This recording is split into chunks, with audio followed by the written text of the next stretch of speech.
we were pissing neon green every day. The big ball of heat in the sky was too much. I thought there was a bear. Reality goes, yeah, fresco. That's what I'm saying. Hey, everybody. What's up, everybody? Welcome to StouryTime. StouryTime. Hey, everybody. Welcome to StouryTime with John and Friends. I'm your host, John. Today, I'm joined by my new friend, David, from the band Golfer. Dave, why don't you give us a little input of who you are? Hey, John. Thanks for having me on. Absolutely. I'm David, and I play in a band called Golfer. I am a concert promoter in Montreal by trade, and I've also done a fair amount of hired gun touring work for other bands like Fog Lake and Pine Grove and Arms and Sleepers, and all of that will factor into our discussion today. Very cool. Very cool.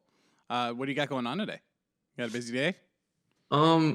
It was like 10 degrees Fahrenheit here yesterday, like minus 11 Celsius.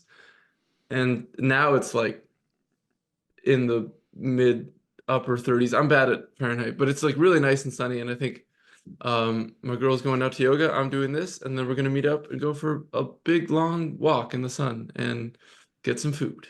Very cool. Very cool. So I'm looking forward to today, but I'm also looking forward to this. I love podcasts. I love tour stories.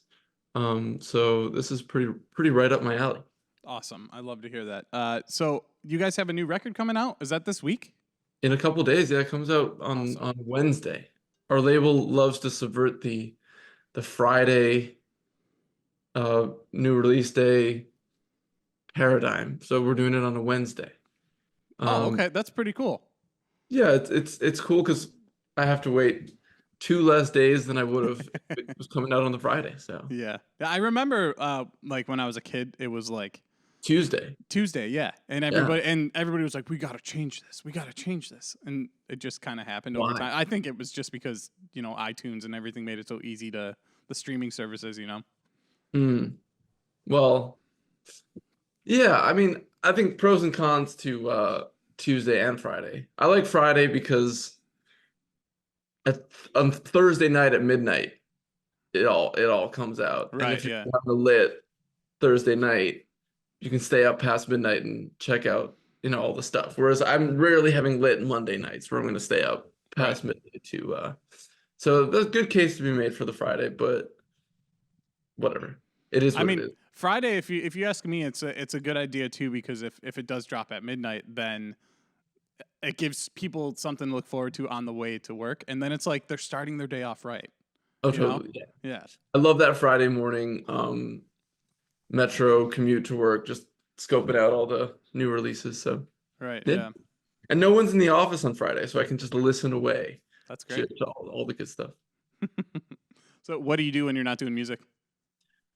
I work 10 to 5 in an office, buying talent, promoting shows in Montreal. Oh, okay, so just the promoter stuff? Yeah, I mean that's my day job. Okay. Playing a couple other bands as well. And yeah, just normal stuff like hang out with my girlfriend and clean the house and very cool. Go on walks and do yoga and stuff like that. Very cool. But mostly music and work and yeah. Awesome.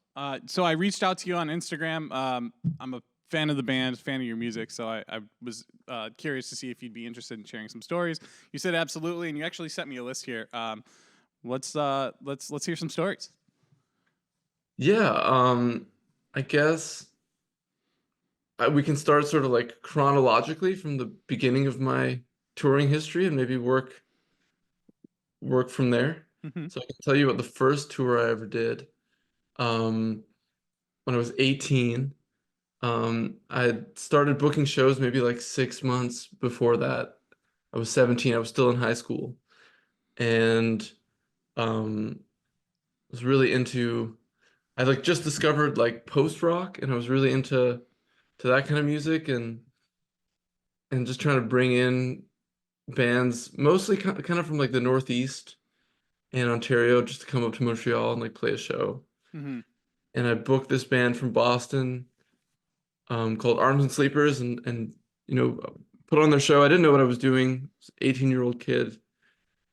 or maybe I was still 17 at the time, and found out that night after knowing them for like 2 hours that one of them wasn't going on like this full US tour that they had booked like a couple months later, and just sort of told them, well, I'll fill in and play bass and synth if you're looking for like a sub. And I don't know why or how they decided to say yes to this stranger child. Yeah.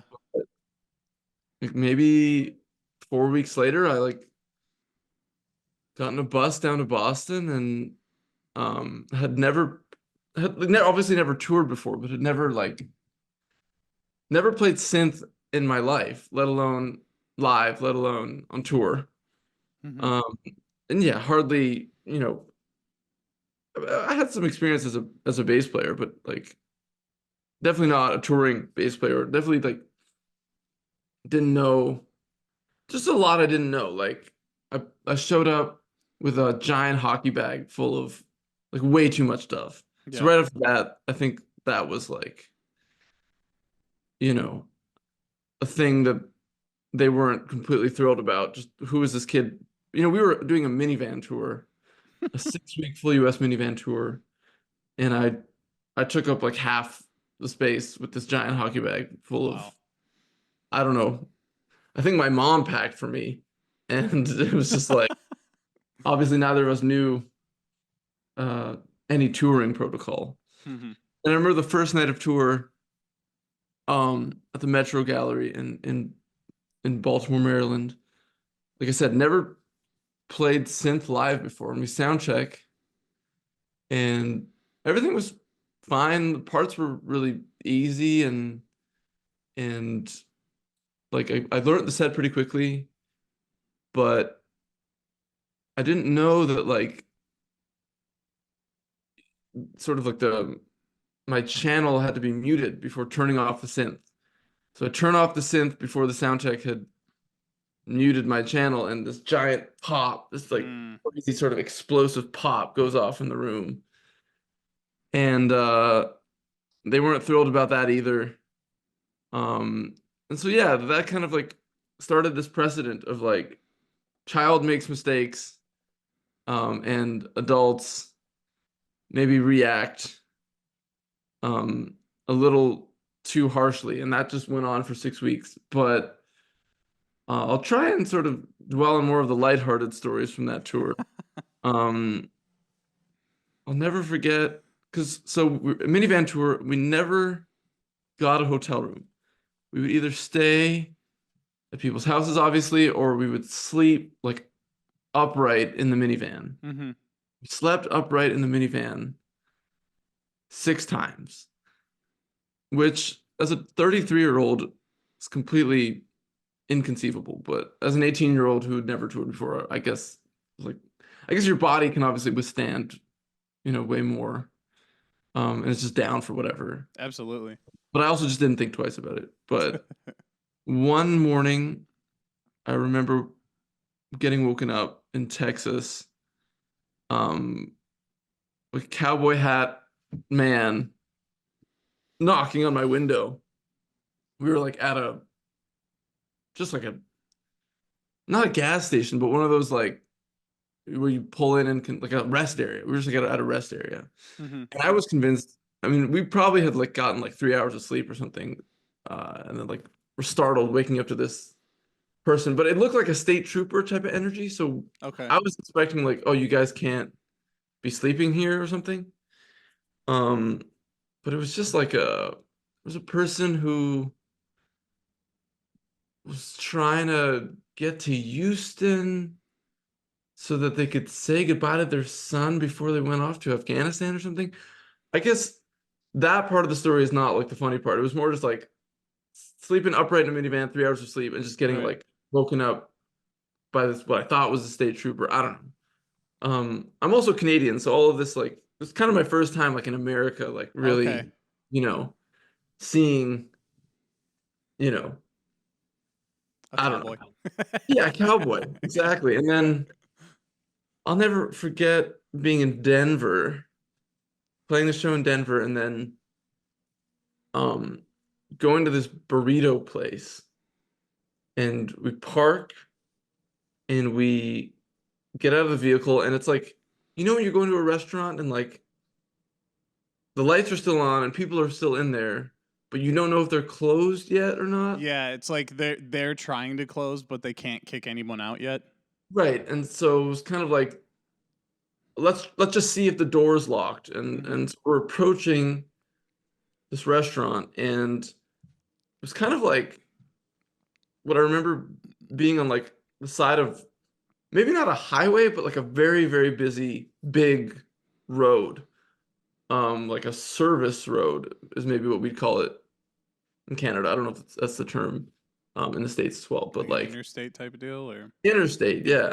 And as like I'm approaching the door to see if it's unlocked, we hear these two men from like across this like giant double interstate start yelling at us like, this is our territory, like get off our turf.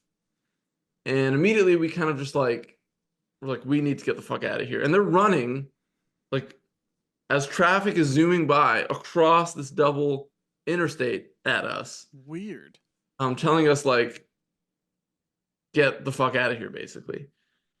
And so within the span of 5 seconds, we like start running back to the vehicle. As we like get into the vehicle, they like, as we're closing the doors, they make it to where we are. They jump on the minivan. And literally like in a movie, like grab onto the hood while we're pulling away and On like the windshield. Like, yeah, bang on the windshield as we pulled away. That's got to be like an all-time insane tour story for me. so you've got no answers to that though? Like what the hell No answers. that interaction was? No. That's wild. Yeah. That- I don't know. And you continued touring after that? You were like, I just want to keep doing this? Yeah, I mean, I guess respectfully, I felt like it could only go up from there. Yeah, no, that would make sense to feel that way. And I did take like sort of not on purpose, but like a 5-year. It just happened to have been like 5 years between then, because that wasn't my band, so I wasn't like out with them Right, yeah. on a frequent basis or ever again. And it took 5 years until I actually had my own band, this band, Golfer, that ever like went on more than like a sort of a weekend tour. So the next time I toured would have been 2013. It was the first Golfer tour with a band called Vasudeva from New Jersey. Mm-hmm. And super DIY, really fun tour. And I'm trying to think, like, my favorite story from that tour is probably playing a place in Virginia Beach called That's How I Beat Shaq. That's the name of the place. So I'm sorry, do you get that reference? It's from the movie. What's the movie? Is it a movie? Like Aaron Carter or something? It's a song by a freaking 12-year-old at the time. It But was it is Aaron Carter, Nick Carter from Backstreet Boys' younger brother, rapped about beating Shaq in a one-on-one basketball game as like a 12-year-old. Right. I don't know why I was confusing it with the movie Like Mike. Great movie as well. I don't know why basketball, young children rapping. But yeah. I knew it was Aaron Carter, but I was like, is it from a movie or a song? But yeah, deep down, I've definitely heard that song as a child. It's absurd, but I'm sorry. Yeah. Continue. No. And so, that tour was like a lot of basements and like DIY spaces, and like all of that was very normal to us. And this was in many ways super normal to us as well, but it was a storage locker. Okay. Or at least I'm pretty convinced that it was a storage locker. Like, you sort of parked, and yeah, like it was 100% a storage locker, but it was also like, there was this, if I remember correctly, there was this parking lot of like the main unit, and then this was like behind the main unit in this like secondary unit of storage lockers. Okay. And I guess there are two things that make this, beyond the actual like location, that make this like a really memorable tour story for me. The first one is that we slept there. We slept in the storage locker after we played a show to like 6 people. Mm-hmm. And the most memorable thing about that is the biggest bugs I've ever seen in my life to this day, like hundreds of them, were just What city crawling was this in again? Virginia Beach, Virginia. Yeah, oh yeah, yeah. Like just really big old thick roaches, Yeah. you know. And that's where we slept. And I remember just going to bed surrounded by giant bugs. It's terrifying. That's a pretty unique one for me. That And then, did it cross your mind with like the eggs and all that shit with the cockroaches? Like that's all I would have thought about. I think it was like kind of like what I was saying before about being 18, sleeping in the minivan 6 nights. It was like I was just young enough to not be at the point where it fazed me to the point where I like a few years later in my life, I think I would have been like, let's go and get a motel room. Yeah, yeah. But like I was sort of at the end of my, I think at least for me, when you're young enough, you can withstand more, nonsense. Absolutely.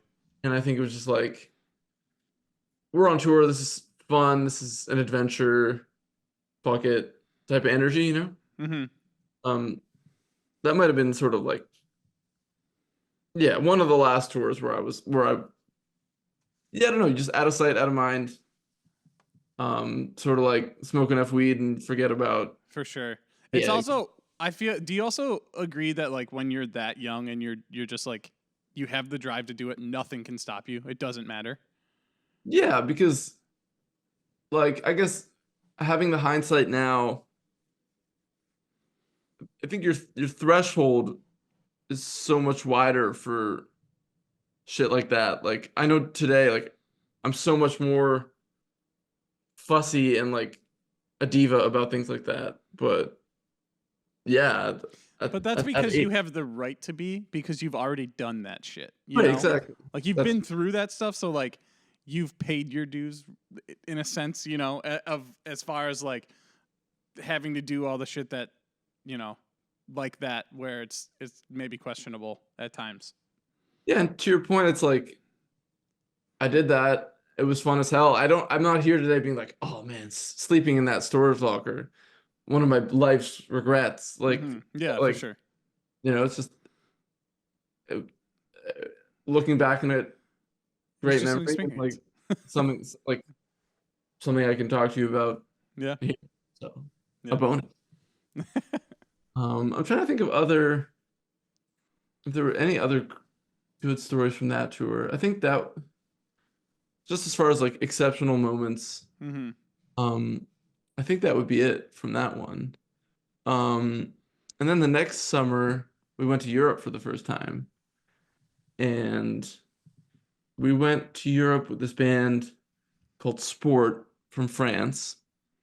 Okay. And they really cool emo revival, probably like the best and most well-known European sort of like fourth wave emo band of that era. But by then they had already like been in bands before that, and they were all kind of like in their mid-30s and had toured Europe like pretty extensively. And I think their energy was like, we've done the sort of Western Europe, France, Belgium, Germany, Holland, like those circuits so many times. Like I think they wanted to go to places that were less conventional, or sort of that like people had gone to, or maybe that they had never played before. That was kind of the energy I got from the European punk scene, Hmm. at least at that time. Like, let's go to these kind of obscure places that like everyone's trying to out punk each other with like the most exotic sort of like locales to tour in. Right. Kind of just the energy I got from like people we met on that tour, like sharing war stories about like playing shows in Macedonia or whatever. And they also had a record where like every song is named after a different Olympic Games. Okay. I think That's actually brilliant. A yeah. band sports. Yeah. Okay, I get it. That's smart. So they have a song, I don't remember the year, but they have a song called Sarajevo and whatever year the Olympics took place in that city.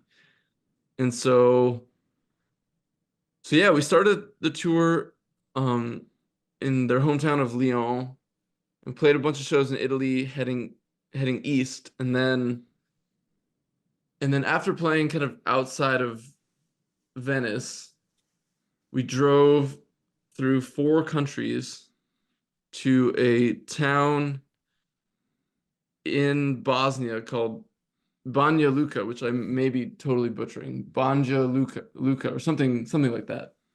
And so it's just this 8-hour drive. You sort of start in like the eastern end of Italy, um, into Slovenia, and then the roads kind of get windier and like I just remember it being one of those really nauseating drives where it's just a lot of like really slopey, narrow, windy roads. Like through the mountains, or Yeah. yeah. And Do you guys have a driver, somebody driving you, or you guys had to figure it out yourselves?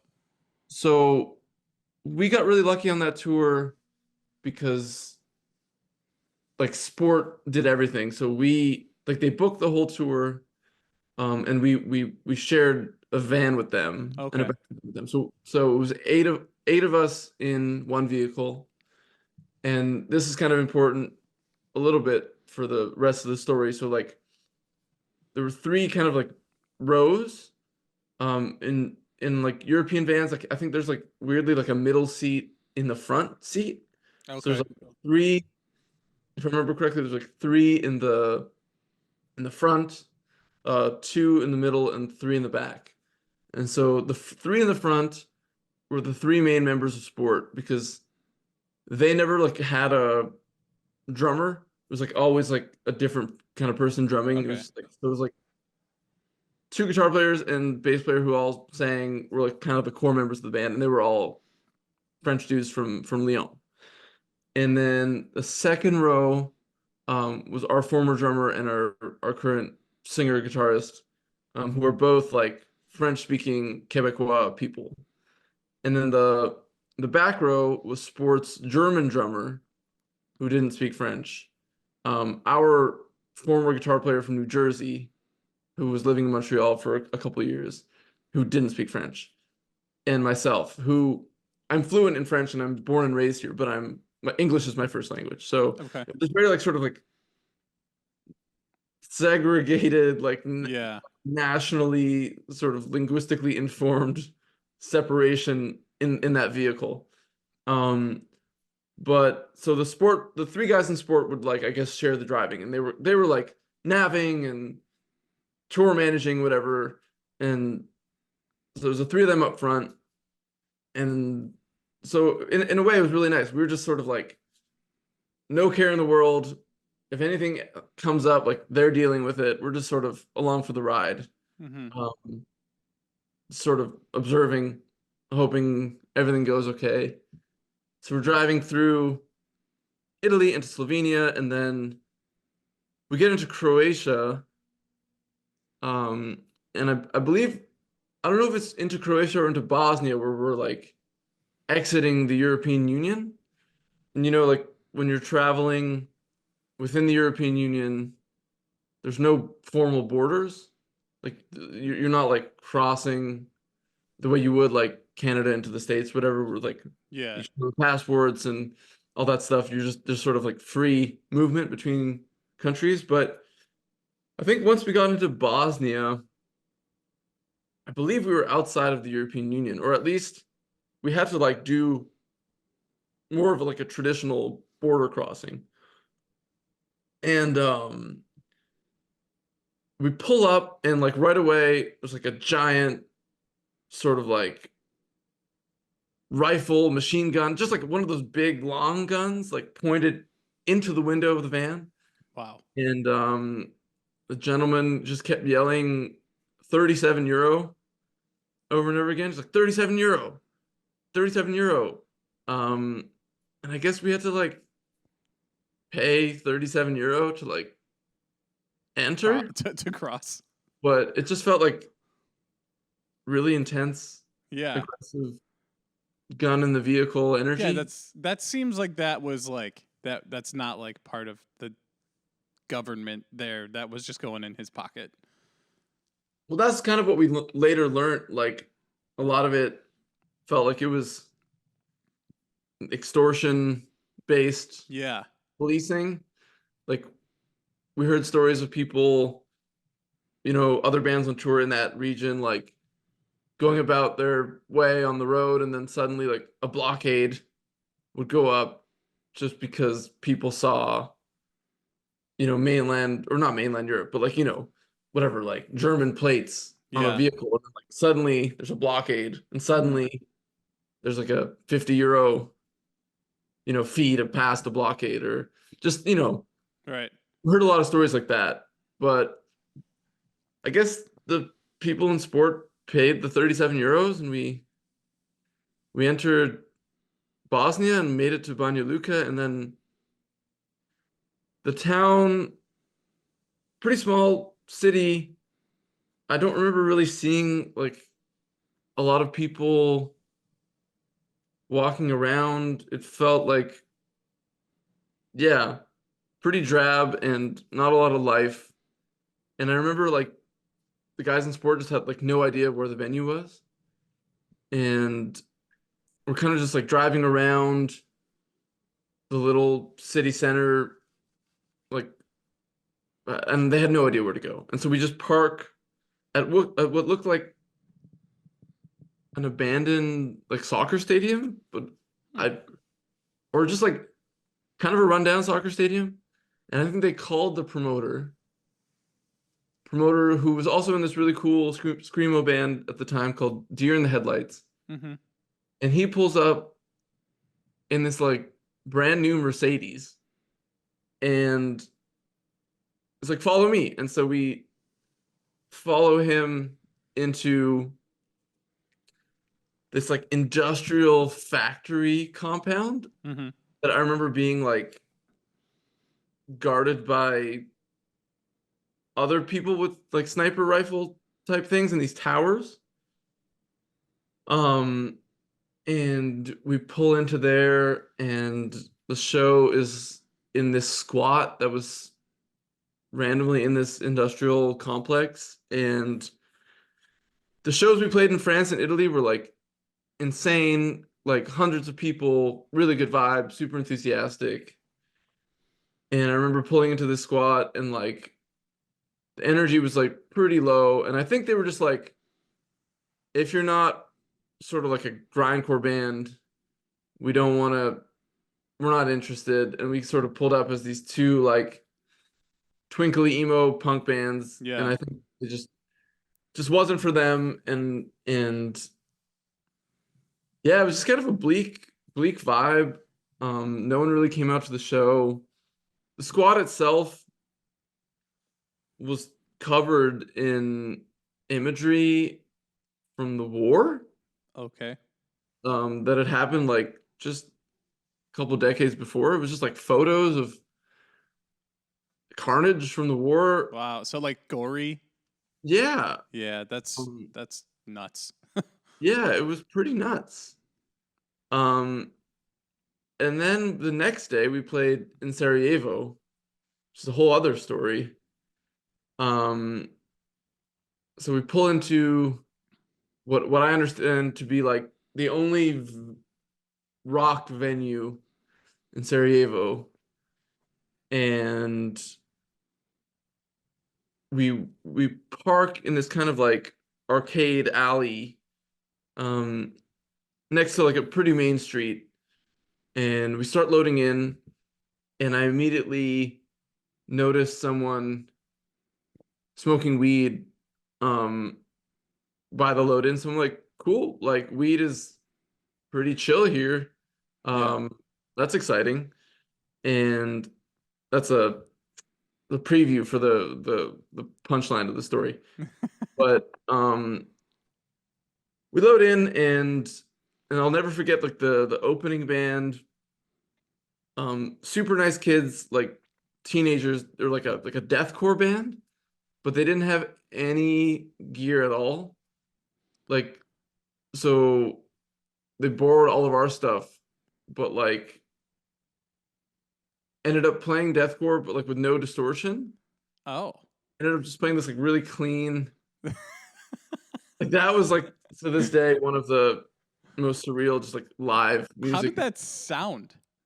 It wasn't very good. Yeah, It was more surreal than that's wild. anything else. And I remember their drummer had lived in Toronto and spoke good English and was super nice and super friendly, and he kind of became our sort of like tour guide and told us that the green room was formerly a bomb shelter in Oh. the aforementioned war. And then I remember our old guitarist and I, Steven, going on a walk and like just observing like bullet holes and like like bullet holes just in buildings, and like the city sort of still in disrepair from a war that at that time was only like a couple of decades, Yeah. old. And yeah, just really being like, it's one thing to go to Europe and play a show in Prague or what, like a more conventional European city, but this really felt like, you know, like very exceptionally different from a lot of the other places or any of the other places I've been to in Europe. And but it was fascinating, and we walked around and saw some really cool stuff, and went back, and I found the guy who was smoking weed, and I bought weed off of him. And the whole night I was kind of just like, this is super chill. I guess like everything's really lax here. Mm-hmm. And it was kind of like this little crevice alley that I would smoke weed in. And at the end of the night, I'm like rolling the rest of what I had, and that drummer from the deathcore band sees me doing this in this bomb shelter green room, and he's like, "What are you doing? Like, where did you get that?" I was like, "Oh, I saw someone smoking it. He sold some to me." He's like, "If you get caught with that, like, it's gonna be a really bad scene." And then he started telling me things that I won't repeat that like happened to friends of his and his girlfriend when they got caught by the police, and just like really, God forbid, horrible things. Yeah. And I got completely spooked. You dodged a bullet. I dodged it Maybe fast. literally and figuratively. Yeah, I dodged a literal and figurative bullet. Yes. So that was kind of an interesting 2 days in Bosnia. And then it was cool because we got to play a show in Serbia, Croatia, and Hungary, a couple shows in Poland, Slovakia. So I've been back to Europe 3 times since then, and have never played any of those countries. So when on that tour, because they were like obscure cities to play in, were kids still showing up to these shows aside from Bosnia, where they didn't really care for because it wasn't death metal or whatever? Yeah, the 2 Bosnian shows were both really bad. Like that Sarajevo show, there were people there because I think they're just regulars who like went to this bar. But I distinctly remember them all like being at the very back of the room and talking throughout the sets, and like it's just sort of, it was like these teenage deathcore kids and their friends who didn't really, they were like nice, but I don't think they were into what we were doing musically. And then like just these people in like their 30s and 40s who just drank at this bar who were sitting in the back of the room. Our show in Belgrade in Serbia was a little bit better, but like compared to all the other shows we played, it was pretty weak. Our show in Zagreb, Croatia was really good, but it was also like this band ACXDC from California played, who were like a pretty big, I think kind of like power violence-y grindcore band.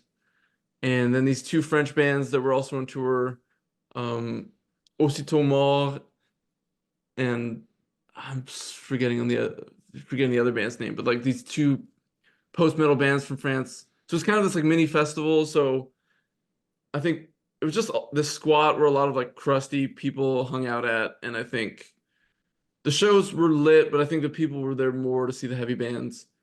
Then, yeah, once we got out of those countries, like in Poland and in Germany, and like the shows were absolutely crazy. So yeah, I think the only ones that were like considerably weaker were like the Bosnian shows and the Serbian show. Interesting. The next tour,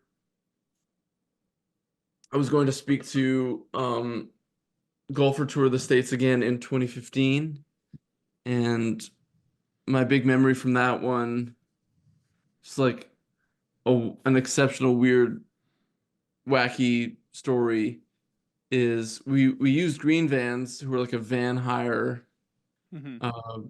service, I think based in the Boston area, and we're using a green van and it breaks down in Charlotte, North Carolina, and we have to miss our Atlanta show the next day. And the person who owned and operated green vans, I believe, got in another green vans, drove it from Boston to Charlotte, gave us that new van so we can continue going on the tour, while he stayed in Charlotte with that vehicle and got it fixed. And then we kept doing the tour in the new vehicle, and then he met us in Louisville, Kentucky with the old fixed vehicle. And so we play the show in Louisville, and we have to basically drive to Iowa, to like Quad Cities, Davenport, Iowa, to do a day trotter session. Okay. At like 9 a.m. the next day. And then after that, drive to Chicago to play a Chicago show. So we're trying to leave Louisville as quickly as possible so we can like get to Davenport, basically. But he's coming from Charlotte with this vehicle. So the night sort of starts with us waiting for this vehicle to come to us. So we already get like a late start. And then we get in the van and we drive from like midnight to 4 a.m. And we get a motel in Peoria, Illinois for 2 hours. We sleep for 2 hours. We get back in the van at 6 in the morning, drive to Davenport, make it on time for our 9 a.m. load in for this session, only to find out that this band Vasudeva, that are our best friends that we toured with 2 years ago, also are doing a day trotter session. We're late for their day trotter session. So we end up just sitting there for 2 hours that we could have been like sleeping or whatever. Yeah. Waiting for like our best friends who were late to do their session so we could do our session. And then the band we were touring with did their session. and then we got back in the vehicle, drove to Chicago, and played a Chicago show. And all that for the band we were touring with, they were called People Like You at the time, and then they changed their name to Really From. Day Trotter never even posted their session. Really? Yeah, I don't know why. And it was funny because the drummer of that band was the one who set it all up. And so yeah, it's overnight drive, 2 hours of sleep. Ended up getting there early for no reason, and then Really From never even got their session. But that was just like a wacky little, you know, schlep for nothing really. But Yeah, so for the people who don't know, that is kind of like the whole point of Green Van is it's a reliable source of yeah, a vehicle. So you rent the van. If it breaks down, they bring you a new one, and you don't, supposedly you don't have to cancel any shows unless, in your case, you have to miss one. yeah, and like exceptional service. Yes, Full, absolutely. Like, they killed it. Like 10 out of 10 stars to Green Vans for doing that. This is the full endorsement of Green Vans. Yeah, It was just like, honestly, brilliant idea and brilliant business model too. Because as struggling musicians, that's like the most devastating thing when the van breaks down, and then you're like, oh, now what? yeah. Yeah. And it also just like, I've never owned a van, but it seems like a lot of money and Sucks. care, It sucks. So I feel like long term renting a Green Van versus owning a vehicle seems like no brainer, especially if like you're like us, like a very occasional touring band or whatever. So yeah, and we ended up having a really nice accidental day off in Charlotte. And all was well, but it was more just that, not really nothing to do with Green Vans, more just to do with this like pushing it overnight, getting a motel for 2 hours, only to turn up to this session,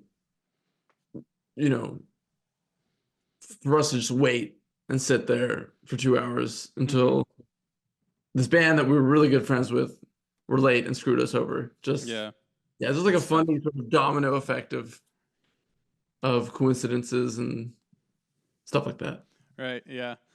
The next tour I was playing bass in this band Pine Grove, just sort of like filling in for them. Right. And that was an interesting one because I left Montreal on like the 3rd of February 2016 and came home on the 2nd of May. So I was away from home for like 3 full months, except for we played Montreal on that tour. So it was like home for a day, but far and away the longest I've ever been away from home. And like it wasn't a 3-month tour, but I went down to sort of like rehearse and like learn the set, and then we played a lot of like New Jersey, New York, Connecticut, Massachusetts kind of area shows. And then did 2 weeks sort of in the Midwest down to the South, and went to South by, and then met up with Into It Over It, The World Is, and the Sidekicks for like a 7-week full US. So between getting down there, rehearsing, playing those sort of regional shows, and then like that 9-week tour, I was away from home for 3 months. So that's tough. No, it was awesome. You loved it, huh? I could have gone for 6. Yeah, I guess maybe it's a little different if you're like making money on the tour. I don't know. Personally, we never really made like a ton of money touring. We were still doing the DIY thing. We did that for like 7 to 8 years. So it wears you down and sucks eventually. I mean, this was exceptional for so many reasons. I mean, like maybe it wasn't really like a money thing because Pine Grove was like first to 4 on that tour. I think making like $100 a night. Yeah. I mean, I think the band was selling a lot of merch and stuff, and I definitely like walked away from that tour with a few pennies, but I don't like it wasn't like you weren't like banking money or anything. No. But I think for me, it was just like I loved the band. It was like Mhm. right as they blew up, so I got to just like, and the shows were all great.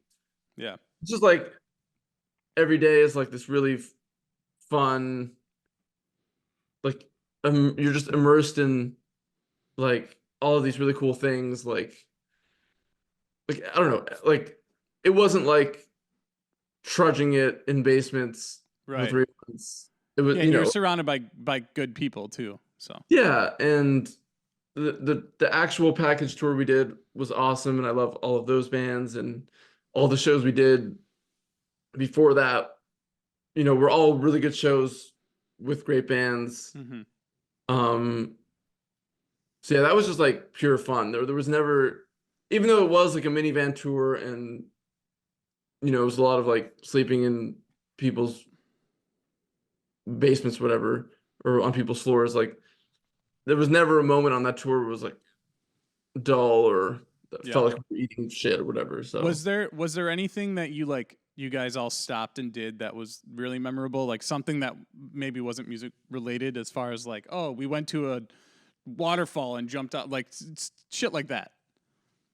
um I gotta quickly shout out a waterfall I jumped off of in Ithaca, New York on that 2013 Foster David tour. That was a great moment. On that Pine Grove tour, I mean, a lot of like really corny roadside attraction stuff, like the world's biggest truck stop in Iowa. I Okay. don't know if Yeah. you know it. We slept there. Never forget that. We went to south of the border, I think in Carolina, Mm-hmm. which is like a place I had driven by and seen the signs for. I Mm-hmm. think on the first full US I did, but we actually like stopped in there. That was really weird. It's just like What's that like? Is it like a flea market? Because I've never stopped. I've driven past it a million times. it's kind of like a flea market meets like an F tier amusement park, but like nobody was there. It was rainy. Yeah. Kind of felt abandoned, even though it wasn't abandoned. It was just like these weird little trinket gift shops and like these kind of like rusting, like eroding, like I don't know, statues. Okay. I don't know. It's like it's just very like overtly racist and bleak and Ugh. Yikes. but in a weird way, just yeah, like the type of place you drive by and are so curious about. And we must have just had a short drive that day or something. So I guess in a weird way, cool to know what it's like in there. Mm-hmm. You've driven by it a million times and haven't seen it, but yeah, no, things like that stick out to me. I remember playing a house show in Redding on a day off in Redding, California, and just like doing the thing where you eat an edible and you don't realize how strong that edible was until like hours Classic. later. Yeah. And, like barely being able to play the show, but in a fun way. Right. There were other people in the band who were like totally in the haunted house and like I don't know how they got through that show. Right. Um that's an unforgettable one for me. But yeah, I mean that it was like, one of those routed full US tours where you do a lot of long drives and maybe not a lot of time to. Yeah. No, I feel that. I remember like it was kind of like that sport tour in Europe where like every show was just like insane except for like Bosnia and Serbia. It was like every show on that Pine Grove tour was insane except for a show in Jackson, Mississippi and a show in Lafayette, Louisiana. Mm-hmm. And it was just like this really stark contrast of amazing crowds and amazing bands that we played with and amazing venues, except for just like these two kind of on our way to South by before we met up with that tour package. When you were in Jackson, Mississippi, did it feel sketchy? It didn't, no, so it wasn't sketchy. It was just the most like comparable to that Banja Luka, Bosnia, where it was just like nobody, there are no signs of life. It's just like a complete ghost. Yeah. Um, like couldn't get food. Like there wasn't like a business, there wasn't like a corner store like for blocks. It was just like I'm like a city kid from a city that's very like lively, and our downtown is like popping off, and like Montreal's like a very vibrant place. So whenever I go into like, even if it's like a smaller town that feels desolate, like I'm really sensitive to it. And that was just like one of those eerily dead cities I've ever been to. And then the venue itself and the show itself, like I remember there was a band at the time called Power Bottom, and their show there like a couple days before got like picketed with like homophobes, and it was just kind of like that energy, you know? Yeah, yeah. Like the couple of people at the show, I don't know, I don't want to disparage these poor people, but just looked like you could see right through them, or like maybe they were dealing with like some amphetamine issues. Yeah. Like it was just like a lot of heavy energy at that show, particularly that show. See, I ask because we've never played. I don't think we've ever played there when we were touring, but we pulled off. I remember we pulled off to get gas off the interstate in that area, and we get to this gas station. We're filling up, and this guy walks out to us from inside, and he's like, "You're not from around here, are you?" Like, what gave it away? The New York State plates, like, and he's like, "I'm a cop. I'm only here to make sure you get out of here alive." Whoa. And we're like, "What?" And he's like, "The only reason I'm still here right now is because I saw you pull in, and if you go over to those bushes, I guarantee there's guys hiding out there ready to jump you and steal everything."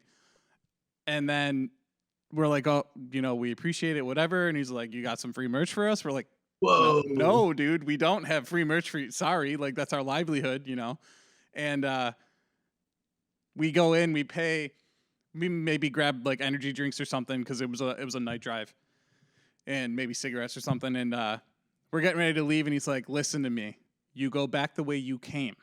You do not go if you turn left, you're not making it out of here alive. Go right, and you get back on that interstate, and you don't stop until you're in the next state." Whoa. So that's why I asked, because I was like, that interaction was like, what the fuck where are we? You know what I mean?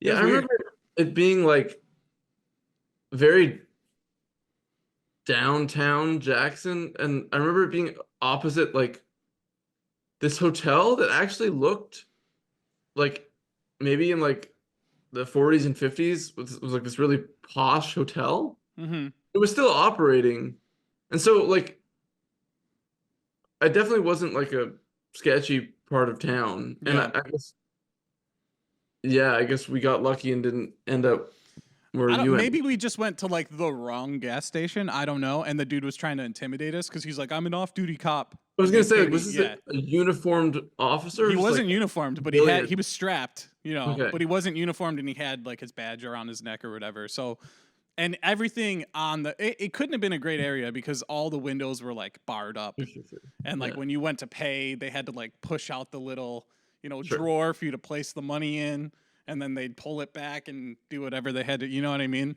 Actually, I have a really good story that I forgot that I'm gonna go into here. Let's hear it. Can't believe I forgot this one. So, is that first U.S. tour that Golfer did in 2013, and we played Windsor, Ontario, which is like a 5-minute drive from Detroit. It's the same city separated by a border and a river. And long story short, like Canadians need work visas to perform in the States. We did not have work visas. We snuck in. Allegedly. I'm kidding. That's okay. I've spent like close to 30 grand in visa fees since then. So. Department of Homeland Security. I'm legit. But so we basically took like buses from Windsor to Detroit, like sort of one at a time. And we all had these like extensive backstories that I sort of made up for everyone, and I got in, and our drummer got in, and I'm waiting for our guitar player singer to get in, and one bus comes, he's not on it. The next bus comes, he's not on it. And eventually I'm like, he ain't making it. But it's 2013. Smartphones are kind of like not quite there yet. He doesn't even have a cell phone at all. So that we have like no way to get in touch with him. We have no idea where he is, what's going on. And we're in Detroit, and we're in downtown Detroit, and the band we were touring with at the time had a friend who lived in this building in downtown Detroit that had like no electricity and no heating and like no running water. Mm-hmm. And we were just staying there, and the show was going to be there. Like it was going to be like a generator show in this person's like loft apartment in this like decrepit, falling apart building in downtown Detroit. And so we're just sort of like waiting there. I'm convinced that our tour is done, that our guy isn't gonna make it. I haven't eaten all day. I'm like miserable. And eventually we kind of he goes back into Windsor. He ends up being detained for like hours. Wow. Taken into secondary, strip search, cavity search. They go through his diary. They ask him, you know, if he's smuggling drugs and all these like really intense personal questions. And finally they're like, we believe you're attempting, like nothing to do with music or touring. There's like, we believe you're attempting to be like an illegal alien, but if you can come back with proof that you have a lease in Canada, like you know, like that you're going, like you have like a home or whatever. If you can prove that you have employment in Canada that you're returning to, and if you can come back with like a return bus or flight ticket, we'll let you in. So he like ends up somehow, I don't know how, finding the kid we stayed with in Windsor the night before. Like that kid lets him crash that night. That kid lets him, you know, call us, and they go and print out all the documents. And long story short, he's able to come in the next day and all is well. But so we're just like sitting in this loft, and the show is supposed to be in this loft, and it's like 7:30. Mm-hmm. There's no sign of a PA. There's no sign of like anything. At least I kind of know maybe there's a chance that our guy gets in the next day. But like spirits are still pretty shot, you know. And the guy who we're staying with, who's like organizing the show, is like, get in the van. The show's been moved to this warehouse. So we get in the vehicle and we drive to like the super industrial part of Detroit and pull up to this massive former chicken slaughterhouse. Oh. And the groundskeeper like meets us and opens the garage, and we drive in with the van to this giant fucking warehouse thing. Park the van. The van is like the only source of light in the building. We end up setting up a generator and like setting up the gear in front of the van. And But you set up the generator inside? What's that? They set up the generator inside. That's sketchy. The whole thing was like incredibly sketchy. Like there were like chicken feathers all over the floor. Wow. There was like a fully wrapped sailboat that we found. I don't know how these people found this place or why like no one came to the show. There's maybe like 50 people there. I don't know if you know this band Gates. Yeah. From New Jersey. Yep. So Vasudeva are good friends with Gates, and Kevin from Gates' family is from Michigan, and like they came out to the show. Mm-hmm. So like Vasudeva played first so that like Kevin's family could like watch them and leave, you know. Mm-hmm. Then I think me and our drummer played like an improvised like experimental set for like 10 minutes. And And then I think maybe a local band played, and then Vasudeva played like a second set. I don't like to like the 5 people who were there. Mm-hmm. But yeah, that was definitely one of the most unique shows I've ever played. Yeah, that's so. interesting. That's definitely a new one that I've heard. I don't know. As soon as you mentioned like the convenience store gas station with like the shuttered Yeah. windows and like it was like, oh, Detroit. Oh, I have a crazy Detroit story. Yeah. So that was a pretty crazy one. I definitely want to tell a story about Philly 2019. Okay. Um, Philly 2019, touring with a band called Fog Lake. We play a show at the Everybody Hits Batting Cage, super fun show. Pretty legendary lineup. Indigo D'Souza plays, who's now huge. Trace Mountains, who we were on tour with, Dave from Level Up, and Euphoria again, just legendary Philly DIY type of show. Mm-hmm.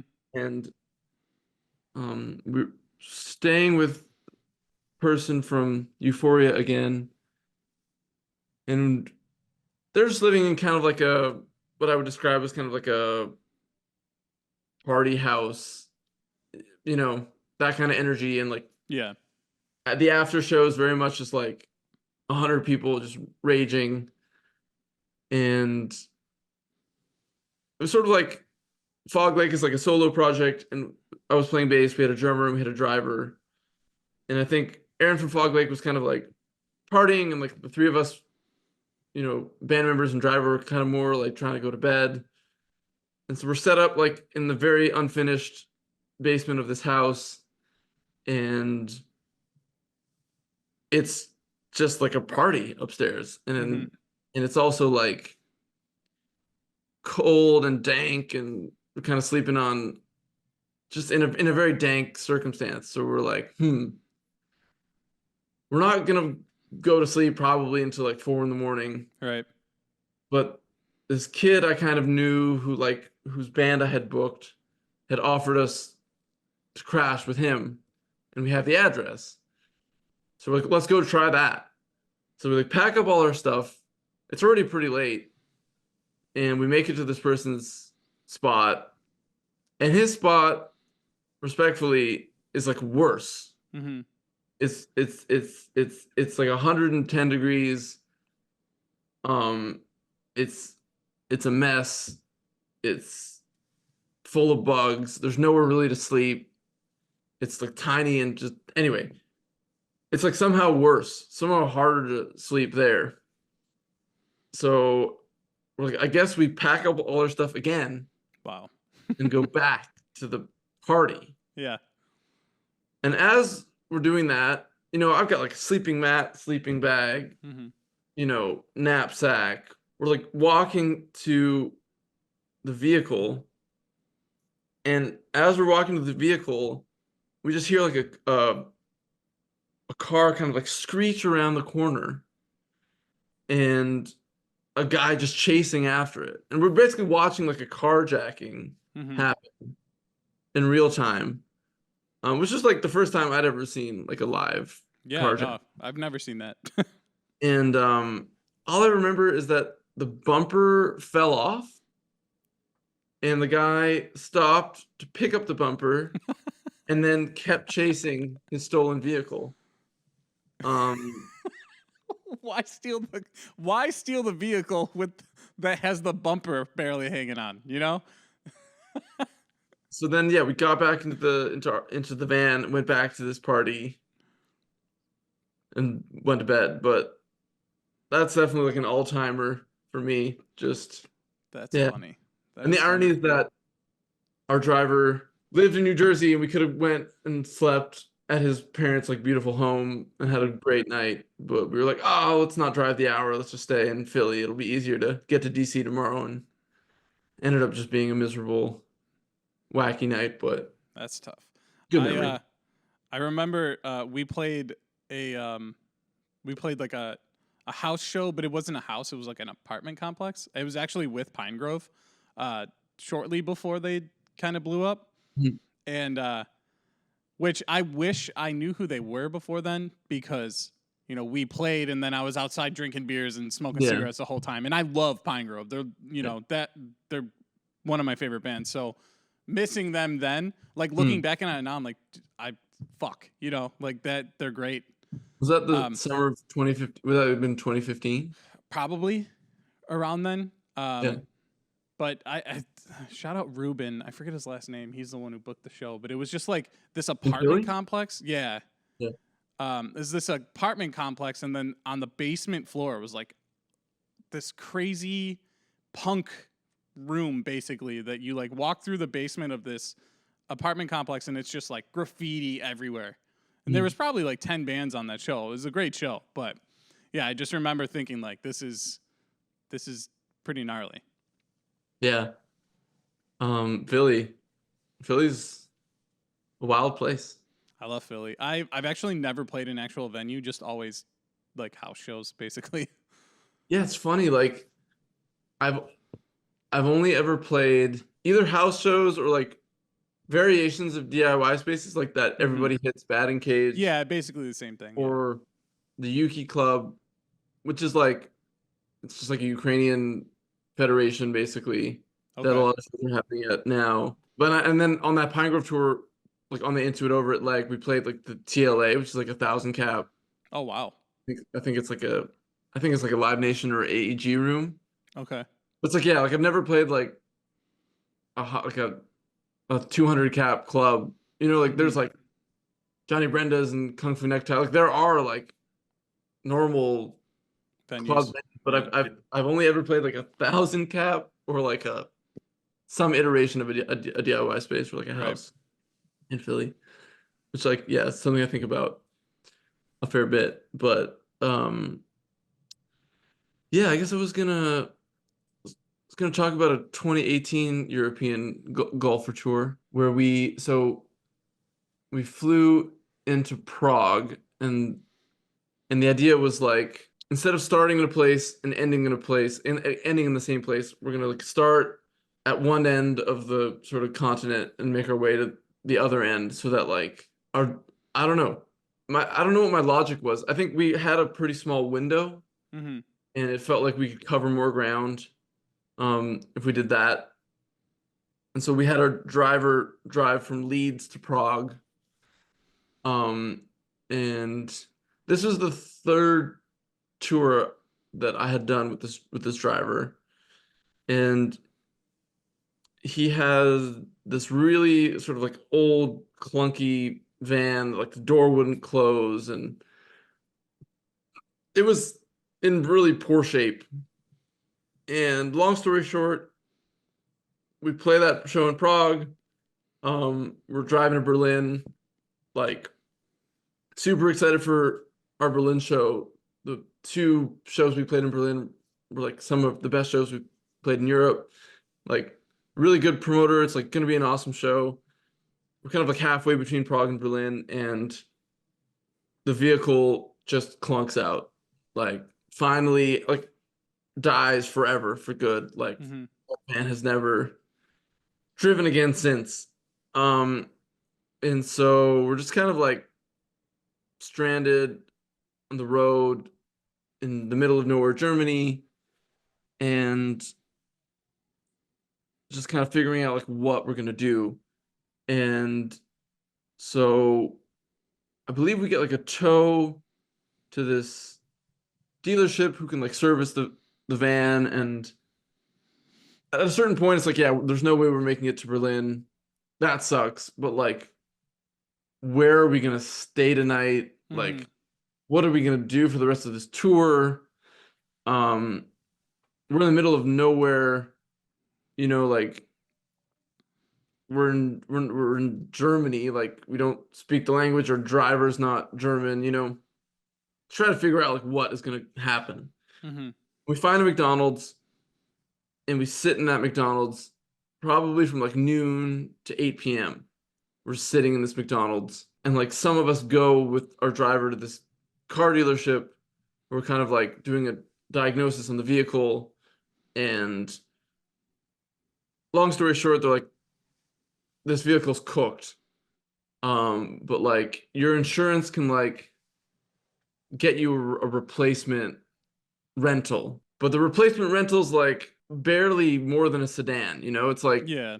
maybe kind of like a station wagon energy, like, and it's us, four of us, the driver, and then the opener, which is two people. So we're seven.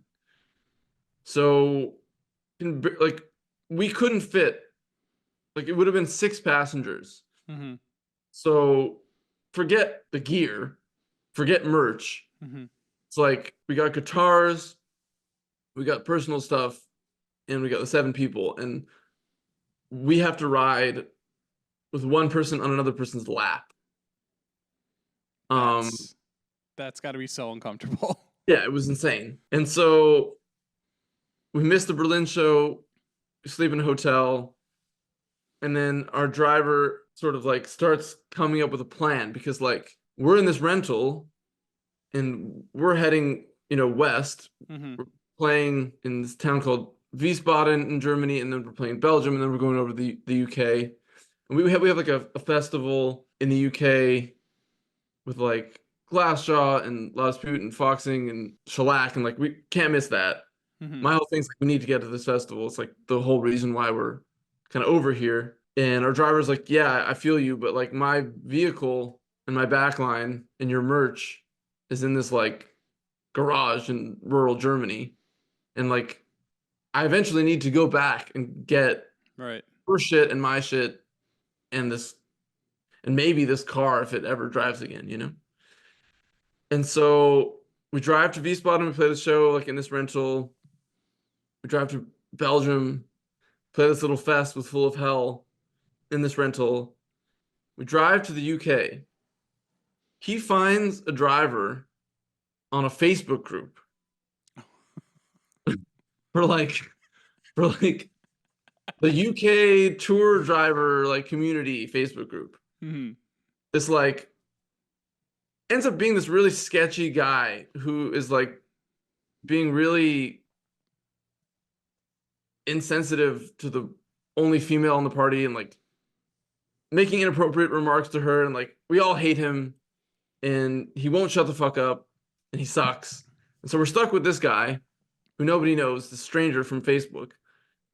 He's suddenly now driving us, Mm-hmm. while our original driver is taking the rental back to rural Germany and has to go deal with like, bringing all of our stuff back and, figuring out what's going to happen with his van. Mm-hmm. But yeah, all that to say, despite like a horrible stranger that we hated from Facebook and missing one of the best shows in that tour, we didn't miss any of the other shows. That's great. Driver made it back and like finished the tour with us. But yeah, just like I remember having my friend Corey sit on my lap as we were driving through Germany, just like. Did it ever cross your guys' mind to get a trailer or anything? Like to rent a trailer? There's a trailer. Like, do they have U-Haul out there? Or is that an American thing? I don't. America. Like, listen, I'm sure they have trailers in Europe. Yeah. But I think it was more just like, well, the rental that they gave us, I don't even know if it. Like I Hitcher don't know. was capable. Like, I don't know if it could pull a trailer or like also could we have, because the only way a trailer would have been useful is if we had gotten it in that rural town. Right. And gotten and all your shit loaded out. it. Exactly. So it's like if we had to get a trailer in like virtually anywhere else, and like time was against us because it was Right. like, okay, well, you get a trailer and then you have to reroute back to this place, load the trailer, and then somehow make it. I think making the shows at that point was more important than like having. I think we were able to maybe take like a box of records or maybe stuff a few. Yeah. Yeah. Like, it wasn't like we were selling big merch numbers anyway. So yeah, I think it was like the backline didn't really matter. Mhm. It was kind of like a shitty backline anyway. The merch, I think we were able to sneak a few items with us. It was, I think, more just about like making the shows. Absolutely. And that makes sense. That's crazy though. Facebook Yeah, like, driver. That's Facebook crazy to me. He was like really into. I think he was like really into like AC/DC type music, like sort of that vibe. I remember Yeah. being like a classic rock type bro. Mm-hmm. I don't know. try to kind of block them out of my memory. But I have a few questions here for you. What's like one record that whenever you guys are on tour you have to put on, like while you're driving? it's a band called In Angles from New Jersey. It's just kind of become like our pump up record. Or like if we're like deep into tour and like spirits are low and energy levels are low, kind of pop that on. It's just like a energy, morale, like Just get you booster, hyped. Yeah. kind of like a thing that's become like just this recurring motif of our life as a touring band. I love that. So no particular release from them, just any material from the band In Angles from New Jersey. I'll have to look them up. Super like proggy, but like really clean vocal.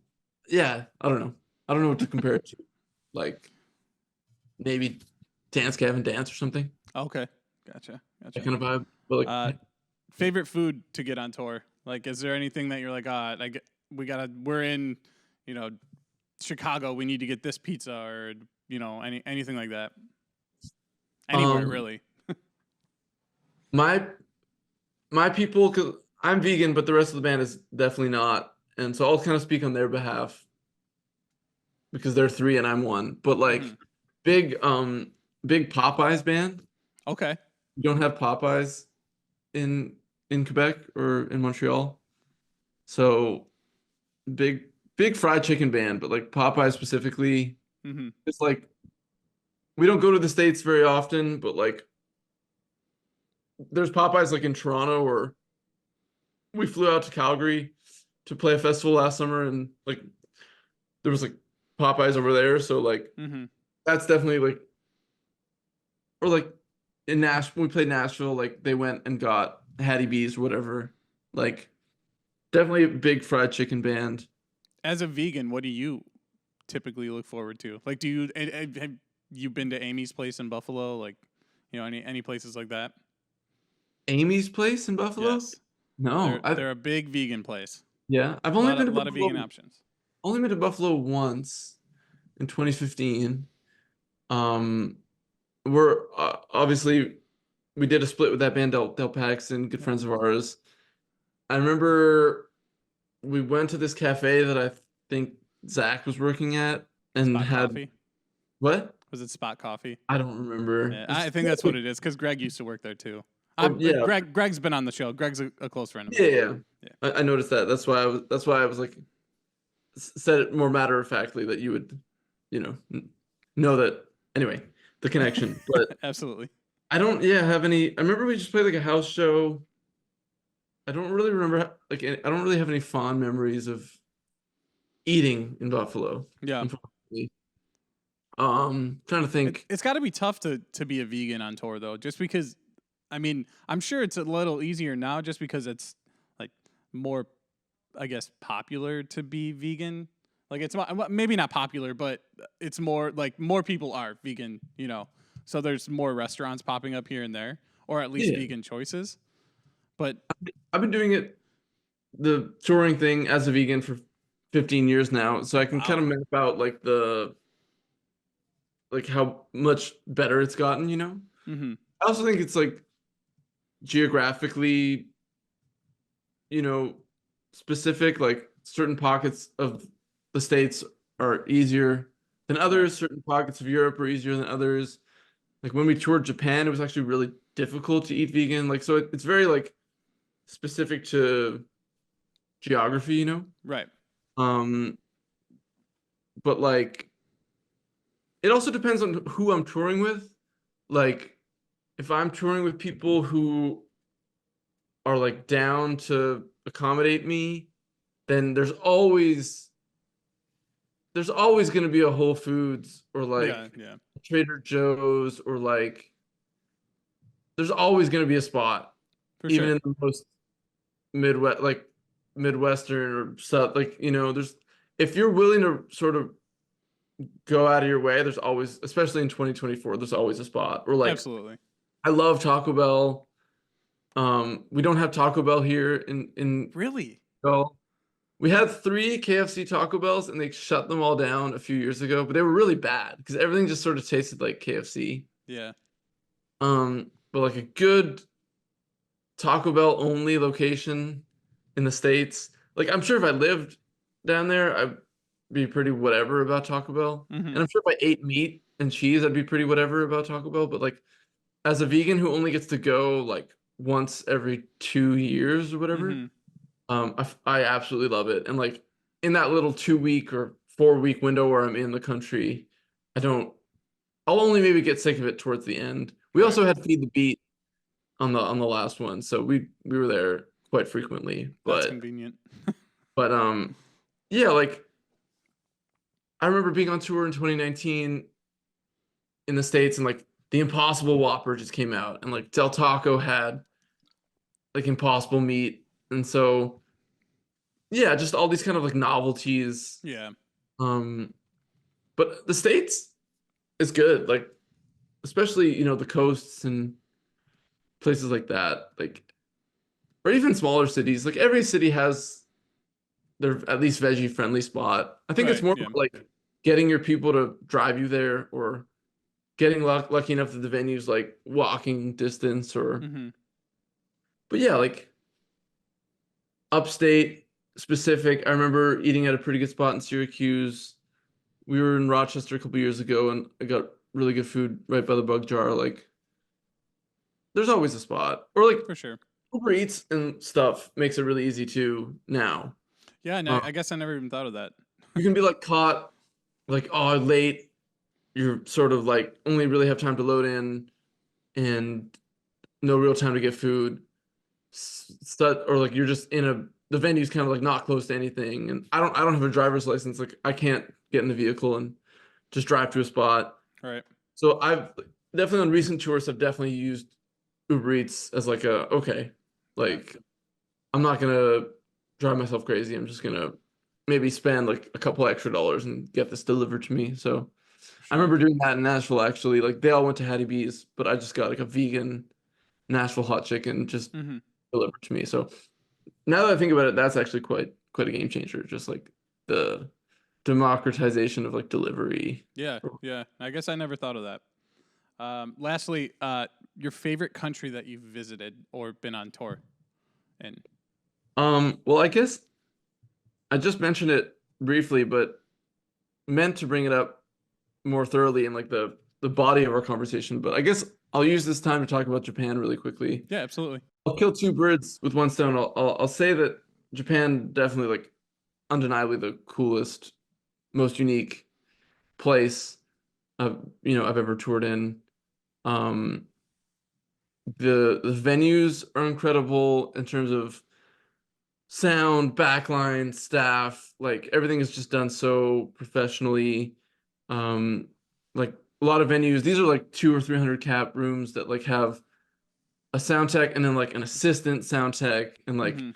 sound tech just like sits at the board and the assistant is just like patching and like running around and making sure everything's like perfect. And I guess the tour specific story about Japan that I wanted to mention, well, I should also say all the local bands you play with are like the greatest musicians you've ever seen and like you get smoked every night by the best bands and they're like all such good players but such good bands as well. Yeah. And obviously the cities are like so cool to see and every little detail from getting on the subway to going to 7-Eleven, like to like going to the record store and like there's a giant cardboard cutout of like our band with our photo and like we walk into Tower Records and like they're playing the record like in the store and just like Yeah. every moment is just like bewildering and the organization there is just so thoroughly professionally done. Like we got an itinerary, like an hourly itinerary of our trip months in advance and just every moment is like so well planned and curated and Mhm. so well thought out. And I guess the tour specific story that I want to share is everything there is like so based on like politeness and consideration, and like there's like it's a very respect driven culture, and so I think there's a lot of emphasis put on like being on time. Mm-hmm. But, like being on time kind of means like being early. Okay.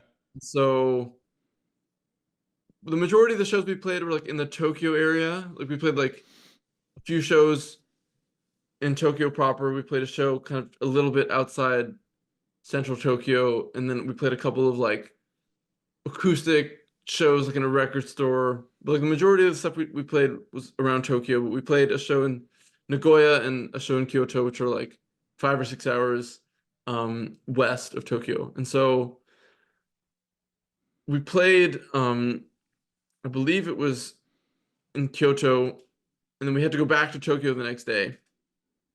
And the load-in is like 2 p.m., which like for I don't know, the type of show we were playing over there here, maybe the load-in would be like 4 or 5, Mm-hmm. and that's like a pretty loose 4 or 5, Yeah.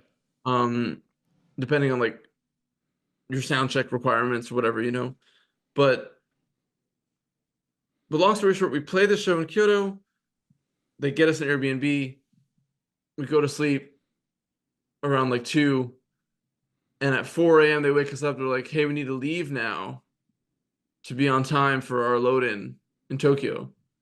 So we sleep for like 2 hours, get in the vehicle, do this like 6 or 7 hour drive to get there 2 hours early for our 2 o'clock load-in. Wow. So like show up at noon, like we're basically sacrificing an entire night of sleep to Yeah. just sort of sit around waiting to sound check. So that's always resonated with me as like this kind of surreal, exceptional experience. Yeah. A Um, lot of people show up for those shows. yeah, like Yeah. like every show was packed. I think the biggest ones were like 300 people, Mm-hmm. but yeah, like they were great. That's awesome. Yeah.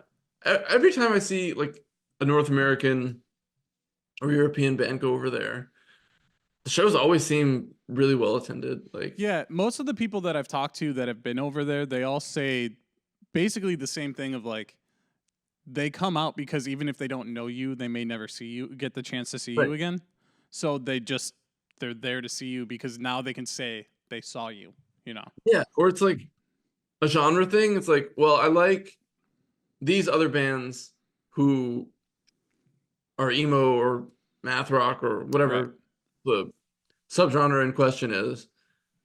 And like this band is like being vouched for either by the same organizer that brought these other bands I like over, or the same record label that's released Mm-hmm. these bands I like, or like the same openers are playing. So it's like I'm gonna roll the dice on like this band is being vouched for by credible curators, and so even if I don't really know them, like I know it's gonna be good because this entity is associated with it. Right. So I think it's that kind of energy too, Mm-hmm. like a lot of trust in with the curatorial process. Okay. But yeah, really cool. I hope we can go back one day. I'm sure we can. I think it's more about when than if, but yeah, super important. Like it was always like a goal of mine to go over and play there, especially the music that we do. Right. Like there's always been like a really cool scene for it over there, and so I'm Absolutely. happy we got to do it because it was exceeded all of my expectations. That's awesome. That's good to hear. All right. Well, I think we're winding down here. I appreciate you coming on, sharing your stories with us. If you've got anything you want to promote, now would be the time. Just a heads up, this is going to come out in 3 weeks. So, yeah. Yeah. Our new record, Third Wind, is out now. Check it out. We don't have much touring planned in the States because those visas are so expensive, but if you're in the Eastern Canadian area, we should be announcing some shows. hopefully right around when this podcast comes out. So if you're in the Quebec and Ontario areas, hopefully we'll be playing in a town near you. And yeah, we have even more new music coming out at the end of the year, so stay tuned to our Spotify and our social media, and yeah, hope you enjoy the new record. And thanks so Amazing. much for having me on. Absolutely. Thank you for coming on again, man. This was a lot of fun. Everybody, StouryTime Pod across all platforms. Be sure to be on the lookout or give a listen to the new record for Golfer. Everything they have going on and all their links and everything will be down below in the description. Let me know what you guys think about the episode. Share with a family member or friend. Help get the word out about the podcast. And yeah, we'll see you next time.